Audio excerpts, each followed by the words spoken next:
je voulais toucher du doigt cette question de quand on conçoit une plateforme IoT, quand on conçoit une solution IoT, du coup, quelle que soit la plateforme qu'on choisit, il va falloir travailler enfin, il va falloir partir de cet existant pour remplir finalement le périmètre de la solution IoT qui est visée. Et pour ça, il y a un peu deux philosophies qui est dans cette magnifique métaphore du Playmobil ou du Lego.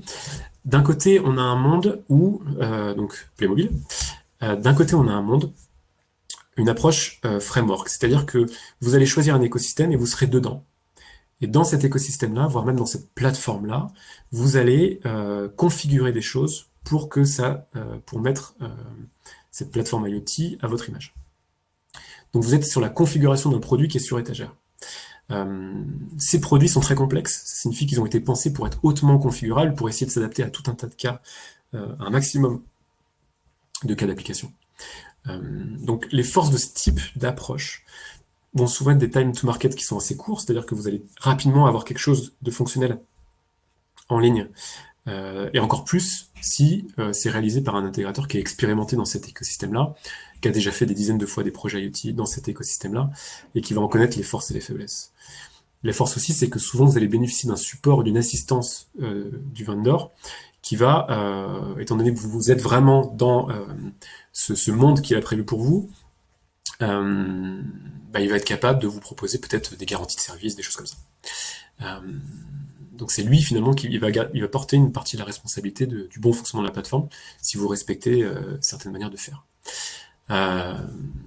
Les inconvénients de cette approche-là, c'est que vous créez une dépendance qui est très très forte avec ce vendor de plateforme IoT, puisque vous êtes dans sa bulle à lui, dans son monde à lui, vous êtes dans le monde des Playmobil, vous n'allez pas pouvoir changer les bras des personnages. Donc du coup, il faut vous assurer que vous n'allez pas avoir besoin de choses qui sortent de ce scope-là, et que derrière, vous n'allez pas justement vous confronter à des surcoûts.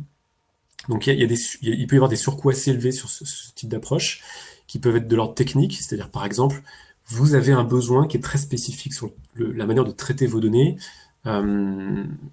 qui n'a pas été pensé, enfin c'est pas la manière dont cette offre a été pensée initialement, et du coup vous allez avoir une manière très sous-efficiente, voilà, de faire ce traitement-là ici. Donc peut-être que vous allez avoir un coût global, vous allez utiliser beaucoup de ressources pour faire des choses qui auraient été plus simples si vous n'étiez pas dans ce contexte de framework où la chose avait été prépensée pour vous. Il peut y avoir des surcoûts aussi en termes d'expérience utilisateur, ou peut-être que vous allez vous retrouver face à quelque chose qui est beaucoup plus riche que ce dont vous avez besoin, et donc peut-être que vous, pour certains parcours types de vos utilisateurs, il va falloir aller cliquer retrouver des informations sur des écrans très disparates, et faire des parcours complexes, avec en plus beaucoup de notions qui ne sont pas utiles directement à ces utilisateurs-là. Voilà, c'est des choses qui peuvent se retrouver.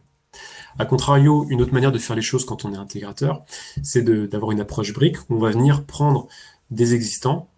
Alors il y a des briques qui peuvent venir du monde open source, c'est très fait, des choses qui peuvent venir d'autres écosystèmes, et agréger des choses pour réaliser un tout.